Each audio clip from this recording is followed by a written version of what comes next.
जहां कभी तकबीर की सदाएं गूंजती थी, आज वहां भजन गाए जा रहे हैं। इस मंदिर को बनने में, इस मस्जिद के इशू के ऊपर 2000 से ज्यादा लोग अपनी जानें जाया कर चुके हैं। जो वो ट्रेन जलाई गई थी, फिर ट्रेन जलाने के बाद वहां पे जो सारा जिसका इल्जाम लगाया गया था कि बहुत बड़े रॉयट्स, ज्यादा रॉयट्स के, क्या that is what the solution हुई। मुसलमानों की वजह से, बदतमीज मुसलमानों की वजह से आज हमें कहीं ना कहीं नजरें नीची करनी पड़ती हैं। आज हमें कहीं ना कहीं सर झुका देना पड़ता है कि हाँ, गुज़िश्ता सालों में मुसलमान जो बड़े बड़े गद्दियों पर बैठे थे और बड़े बड़े ओहदे पर बैठे थे, बड़े बड़े ओहदेदार बन करके बैठे थे, उन्होंने टेररिज्म का साथ दिया था। कि राम मंदिर जो है वो इंडिया की इकोनॉमी को मजीद बूस्ट करेगा। 24,000 करोड़ जो है वो इंडिया की इकोनॉमी में पर ईयर जो है वो इजाफा करेगा। क्या कहेंगे, क्योंकि डेफिनेटली दुनिया भर से जो टूरिस्ट हैं, जो राम मंदिर के मानने वाले हैं, चाहने वाले हैं, जब 550 साल के बाद एक मंदिर दोबारा से आबाद हुआ है, जितने बड़े लेवल पर आज उसका इफ्तिताह किया गया है, हजारों की तादाद में वीआईपी गेस्ट वहां पर आए हुए थे। मस्जिदों के अंदर लड़कियों की आबरू कैसे लूटी जाएगी और किस किस के बिस्तर पर कौन कौन कश्मीरी पंडित की बेटियां जाएंगी, ये तय होता था मस्जिदों के अंदर कश्मीर में। और कौन नारा लगाता था, मेरे नामर्द हिजड़े के साथ उसको बेआबरू कैसे कर पाया और आप हाथ में चूड़ियां पहन करके कैसे बैठे रह गए। उनके पास पावर होती है, वो अपनी पावर को यूटिलाइज करते हैं और इसके अकॉर्डिंगली वो अपने डिसीजंस लेते हैं।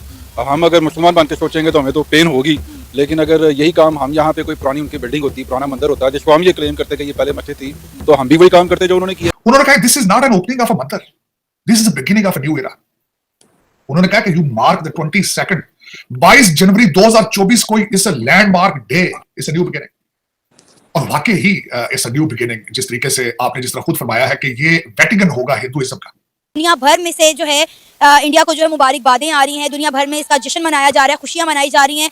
दुनिया के कोने कोने से राम को मानने वाले जो लोग हैं वो राम मंदिर का रुख कर रहे हैं। क्या कहेंगे आप, आज वाकई में इंडिया कितनी बड़ी जीत है? जय हिंद दोस्तों। राम मंदिर का ऐसा नज़ारा देख के पाकिस्तान की मीडिया को ऐसी मिर्ची लगी है कि मीडिया के सामने ही रोना धोना चालू कर दिया है इसको लेके। दोस्तों, अगर आप लोगों ने अभी तक वीडियो को लाइक नहीं किया है तो वीडियो को लाइक और चैनल को सब्सक्राइब जरूर करें। पाकिस्तान से ये खबर सामने आ रही है कि पाकिस्तान के जो लोग हैं वो लोग प्रोटेस्ट करेंगे राम मंदिर के अगेंस्ट। मतलब प्रोटेस्ट अपने देश में पकड़ के तुम लोग क्या उखाड़ लोगे भाई। पाकिस्तानियों को इस बात का भी डर सता रहा है कि अभी तो ये राम मंदिर बाबरी मस्जिद की जगह बनी है, अब पता नहीं कौन कौन से मस्जिदों को तोड़ के वहाँ पे मंदिर बनाया जाएगा। इस बात को लेके ये लोग पहले से घबराए हुए हैं। खबरें ये भी आ रही है कि प्रोटेस्ट तो होगा ही, साथ में यूएन पे भी मुझे मुद्दा लेके जाएगा पाकिस्तान। एक चीज तो साफ है, ये भारत के अपोजिशन लीडर्स और पाकिस्तान के लीडर्स, मुझे मतलब इन लोगों में कोई भेदभाव तो नहीं दिखता। राम मंदिर में जहाँ एक से बढ़कर एक महान हस्तियां बैठी थी, वहाँ पे पाकिस्तान के लोग देख के, उनका नज़ारा देख के काफी परेशान भी हो गए थे कि मतलब इतने सारे लोग, इतने वीआईपी लोग वहाँ पे बैठे थे। हिंदुओं और मुसलमानों में ज्यादा डिवीजन को उन्होंने इंक्रीज किया,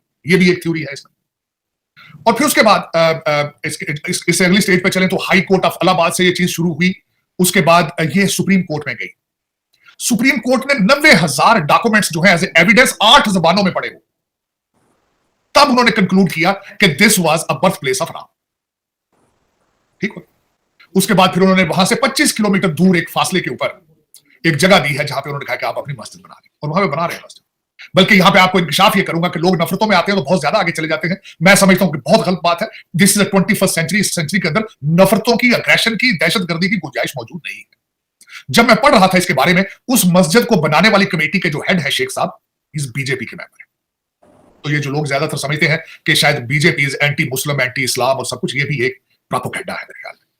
अब इससे आगे चलते हैं कि अयोध्या के अंदर वहां पे एक बड़ा, सबसे बड़ा मंदिर बन रहा है, इसमें कोई शक नहीं है। $140 मिलियन उसमें लग रहे हैं। 7,000 लोगों को वहां पे बुलाया गया है।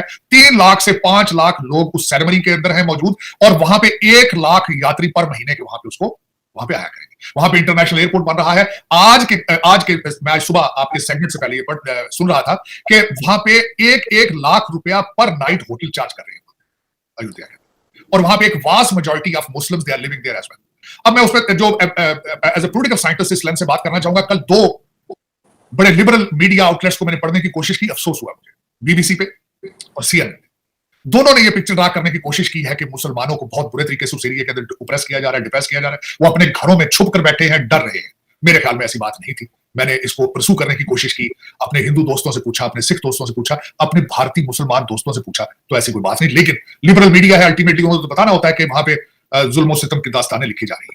अब मैं तीसरा एंगल ये बताना चाहूंगा चीमा साहब, इस मंदिर को बनने में, इस मस्जिद के इशू के ऊपर 2000 से ज्यादा लोग अपनी जानें जाया कर चुके हैं। जो वो ट्रेन जलाई गई थी, फिर ट्रेन जलाने के बाद वहां पे जो सारा जिसका इल्जाम लगाया गया था कि बहुत बड़े रॉयट्स, ज्यादा रॉयट्स के अंदर, क्या that is what the solution we have to move forward with it. आगे हमने यहां से किस तरह बढ़ना है, हमने आगे किस तरह जाना है, मेरा ये क्वेश्चन है। मैंने कल खुद एक इवेंट यहां पे अटेंड किया था और मेरा मैसेज ये था कि I came with the message of love and harmony to move forward. हम सदियों से यहां रह रहे हैं और सदियां यहां इकट्ठे रहेंगे। क्या हम इसी स्टेटस को भी रहना चाहते हैं, नफरतों में? क्या यह सोल्यूशन है इस चीज का? क्या जंगे और दहशतगर्दी ही सोल्यूशन है इस चीज का? मेरे ख्याल में नहीं। 2000 माएं अपने बच्चे जाया कर चुकी है, हमने इस ट्रैक पर नहीं जाना। That is what my message is. और मैंने कल यही मैसेज दिया था कि my message is love and harmony.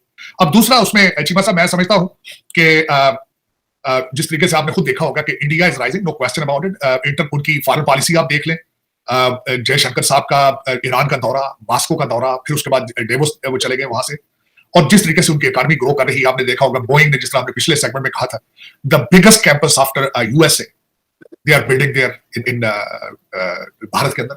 और उसके बाद उनका फ्रेंच प्रेसिडेंट का जाना उनके 26 जनवरी को वहां पे।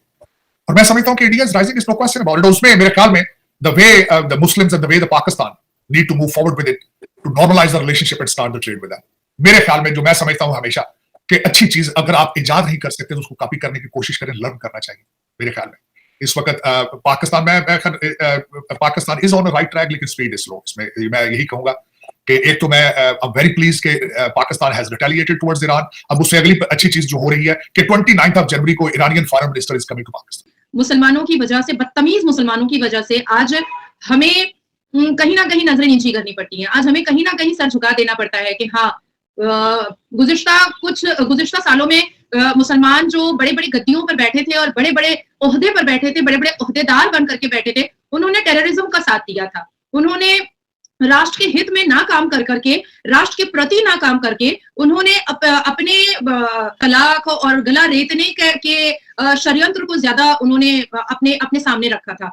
तो मैंने भी वो भजन सुना है और उस भजन को लेकर के जो नेशनल डिबेट हुआ था वो उस पर भी मैं थी और उन्होंने गाया है राम आ रहे हैं। तो मुझे नौटंकी लगी और मुझे बहुत जोर हंसी आई और उसके बाद फिर मैं गुस्से में भी आ गई थी। गुस्सा इन द सेंस के जो सिनेरियो हम देख रहे हैं, अभी 2-3 दिन पहले मैं दिल्ली के कनॉट प्लेस में थी और वहां पर कश्मीर में जो 1989 और 1991 तक जो नरसंहार और जेनोसाइड हुआ था उसकी बरसी मनाई जा रही थी और उसमें मैं मौजूद थी। मैं ज्यादा वक्त नहीं दे पाई थी क्योंकि मेरी फ्लाइट थी रिटर्न की। तो लेकिन जो दर्द, जो पीड़ा मैंने देखी है और जो औरतों के आंखों में जो खून के आंसू मैंने देखे हैं, उसके बाद ये अब्दुल्ला और मुफ्ती परिवार को बेशर्मों की तरह ऐसे मीडिया पर आना और भगवान राम की भक्ति में खुद को लीन दिखाना, ये सिर्फ नौटंकी दिखाई दे रही है, इसके अलावा कुछ भी नहीं दिखाई दे रहा है। आपके चैनल के माध्यम से मैं बताना चाहूंगी कि क्या फारूक अब्दुल्ला, उमर अब्दुल्ला और महबूबा मुफ्ती इस बात का जवाब दे सकती हैं कि आखिर इतने बड़े ओहदेदार चेयर के हो करके फारूक अब्दुल्ला जो आज इतना भजन गा रहे हैं, उन्होंने कश्मीरी पंडितों की बेटियों